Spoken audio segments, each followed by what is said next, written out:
बिस्मिल्लाहिर्रहमानिर्रहीम। अस्सलाम वालेकुम नाज़रीन। 28 मई की अचानक छुट्टी क्यों दी गई, देखते हैं काशिफ अब्बासी के प्रोग्राम ऑफ द रॉकेट में। आइए चलते हैं वीडियो की तरफ। 26 साल बाद तकरीबन यौम तकबीर की कल के लिए छुट्टी का ऐलान कर दिया गया है। आम सरकारी तातील होगी। जब मैंने ये ऐलान सुना, पहले मैंने अपनी टीम से कहा, मैं कहा देखें, मुझे याद नहीं पड़ता कि पिछले 25-26 साल में कभी इस तरह की छुट्टी दी गई हो सरकार की तरफ से। चेक करने में पता चला कि इससे पहले हमारे कम से कम रिसर्च के मुताबिक कभी ये छुट्टी नहीं दी गई। फिर अचानक क्या हुआ कि 25-26 साल बाद एक दिन हुकूमत को ख्याल आया, जो कि पहले भी हुकूमत कर चुकी है। मियां साहब खुद वजीर आजम है जिन्होंने वो बटन दबाया था या धमाके करवाए थे, एटमी धमाके जो पाकिस्तान ने किए थे। क्यों ये जरूरत महसूस हुई?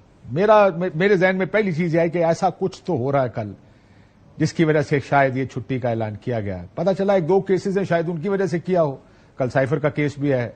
कल जो ट्रिब्यूनल ने इस्लामाबाद के जो 3 सीटें हैं उनका केस भी कल लगा हुआ है। ट्रिब्यूनल पिछली हियरिंग में ऐसा लगा, ये प्रोसिक्यूटर की जानिब से कहा गया इसको रिमांड बैक करें, अदालत ने कहा नहीं और फैसला महफूज होना है। क्या ये वजह है? क्या वजह हुई है? मेरी समझ से तो बालातर है।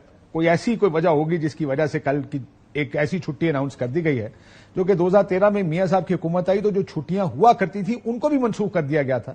काम करें, बहुत छुट्टियां करता है पाकिस्तान, लेकिन सडनली कुछ तो है जिसकी वजह से कल की छुट्टी का ऐलान कर दिया गया। मियां साहब की तकरीर वजह ना हो, बाकी उसका फैसला देख लेंगे, कल पता लग जाएगा अगले चंद दिनों में कि होता क्या। आज एक ऑर्डिनेंस 2 जारी किए गए। यूसुफ रजा गिलानी साहब जो कायम मकाम सदर हैं, उनकी जानिब से 2 ऑर्डिनेंस जारी किए गए। एहतसाब ब्यूरो तरमीमी ऑर्डिनेंस जारी किया गया।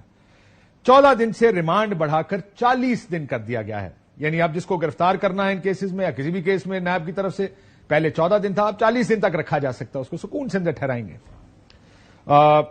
और बदनीयती पर अगर केस पहले बनाना था, नैब अफसर की सजा 5 साल थी, उसको कम करके 2 कर दी गई। लेकिन जो असल ऑर्डिनेंस अगर कहा जाए मौजूदा हालात में जिसका बहुत अहम रोल या इंपैक्ट होगा, वो इलेक्शन एक्ट तरमीमी ऑर्डिनेंस है।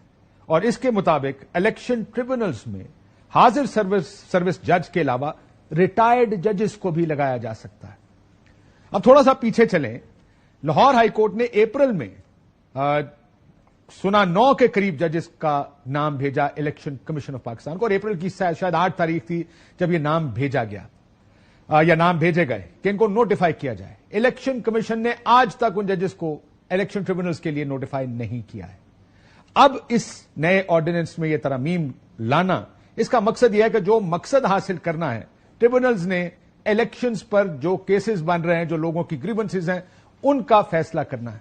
लगता ऐसा है कि अब रिटायर्ड जजेस को लगाकर वो मकसद शायद पूरा करने की कोशिश की जाएगी जो अब तक हासिल नहीं हो सका। जाहिर है ट्रिब्यूनल से फैसला करना है। अब जब बात करते हैं, जब आप देखते हैं कि इलेक्शंस की धांधली की जब बात होती है, हुकूमत की जानिब से एक ही बात की जाती है, वो कहते हैं जाएं, ट्रिब्यूनल्स हाजिर है, ट्रिब्यूनल में फैसला कराएं। लेकिन ट्रिब्यूनल्स अब कौन से होंगे? अब हुकूमत अपने ट्रिब्यूनल्स भी खुद बनाएगी। लग ऐसे रहा है, इलेक्शन कमीशन बनाएगा या रल के ही बनाएंगे। सो ये एक ऑर्डिनेंस सामने आया है। दूसरी तरफ आज एक बड़ी अहम मुलाकात हुई। अली अमीन गंडापुर साहब, मोहसिन नकवी और अवैस लगारी साहब, मोहसिन नकवी वजीर दाखिला, अवैस लगारी साहब वजीर तवानाई एनर्जी, जो बिजली की लोड शेडिंग है, उनकी एक मुलाकात हुई। बड़ी अच्छी अच्छी बातें की सारों ने। जरा इसका तनाजुर थोड़ा सा बताता हूं बाद में, लेकिन पहले इसके सबने क्या कहा। काफी अच्छे तरीके से बातचीत हुई है। दोनों का मकसद एक ही था कि किसी न किसी तरीके से पब्लिक को रिलीफ देना है। जो भी एंटिटीज हैं, जो भी इदारे हैं, वो सारे मिलकर ही काम करेंगे। सियासी मुखालफत के बावजूद पाकिस्तान के एजेंडा को पाकिस्तान तहरीक इंसाफ और हुकूमत की तमाम जमातों ने रिकग्नाइज किया और अच्छी अच्छी बातें की, सबने रिकग्नाइज किया पाकिस्तान फर्स्ट। लेकिन तहरीक इंसाफ मोहसिन नकवी साहब को बुनियाद बनाकर इसलिए हुकूमत से मुज़ाकरात से दूर भागती है। वो कहती है इनके बारे में राना सनाउल्लाह, हनीफ अब्बासी, जावेद लतीफ साहब खुद ये कह चुके हैं कि मोहसिन नकवी साहब की मेहरबानी है कि वो वजीर आजम नहीं बने और वजीर दाखिला तक रहे। यानी उनका यह भी इख्तियार नहीं कि वजीर दाखिला लगा सके। जाहिर उनके ऊपर यह भी तनकीद है कि पंजाब के चीफ मिनिस्टर थे, उन्हीं के नॉमिनी हैं यहां पर एज इंटीरियर मिनिस्टर। उनसे मुलाकात क्यों की?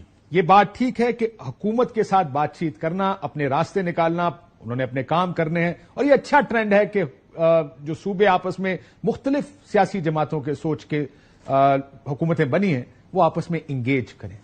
لیکن کس کے ساتھ؟ کیا وہ جو تمام تر بیانیے تحریک انصاف بناتی ہے جس میں محسن نقوی صاحب کافی سینٹرل کردار ان کا ہوتا ہے, تو اس کی ضرورت کیوں محسوس ہوئی؟ بڑی اچھی ماحول میں یہ ملاقات ہوئی, نظر آ رہا ہے کہ ایوری تھنگ از گڈ. سو اس پر بھی بات کریں گے کہ آخر یہ کیوں ہوا. مذاکرات, آخری چیز میں پہلے سنا دوں, ملٹیپل مذاکرات کی آفرز حکومت کی جانب سے اب تو روز آنی شروع ہو. پچھلے 2 دنوں میں بھی بہت سی آفرز آئی ہیں, ذرا سنیں. دروازے با مقصد با معنی مذاکرات کے لیے ہمیشہ کھلے ہیں. ہم مذاکرات کے حق میں ہیں. نہ وہ ہمیں کر سکتا ہے ختم, نہ ہم اسے کر سکتے. تو جب نہیں کر سکتے تو پھر بیٹھ کے ہی بات بن سکتی ہے. کیوں یہ آفرز کی جا رہی ہیں؟ اس کے بارے میں بہت سی چیزوں کے بارے میں آپ سوچ سکتے ہیں کہ حکومت کو پتا ہے کہ تحریک انصاف ان کے ساتھ مذاکرات نہیں کرے گی. بڑی علل اعلان یہ کہہ چکے ہیں کہ ہم ان سے بات کریں گے جن کے پاس طاقت ہے, جس کے نمائندے محسن نقوی صاحب ہیں بقول تحریک انصاف کے.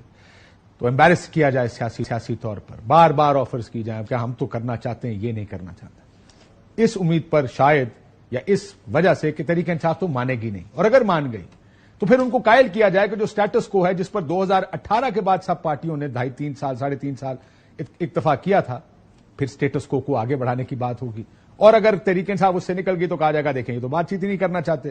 لیکن اگر بات مان گئی تو کوشش کریں گے کہ ان کو مائل کریں, تعمیری کردار ادا کریں, جیسے کہ پہلے بھی یہ کہا گیا تھا. تعمیری کردار کیا ہے؟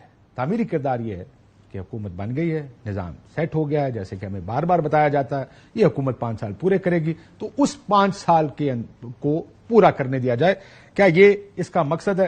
ناظرین, آپ نے یہ ویڈیو دیکھی. ویڈیو دکھانے کا مقصد یہ تھا کہ آپ کو کہ ہمارے حکمران دیکھیں یہ کس طرف جا رہے ہیں. اگر ویڈیو اچھی لگے لائک اور شیئر ضرور کریں تاکہ ہماری جو بھی نیو آنے والی ویڈیو آپ تک پہنچ سکے. شکریہ.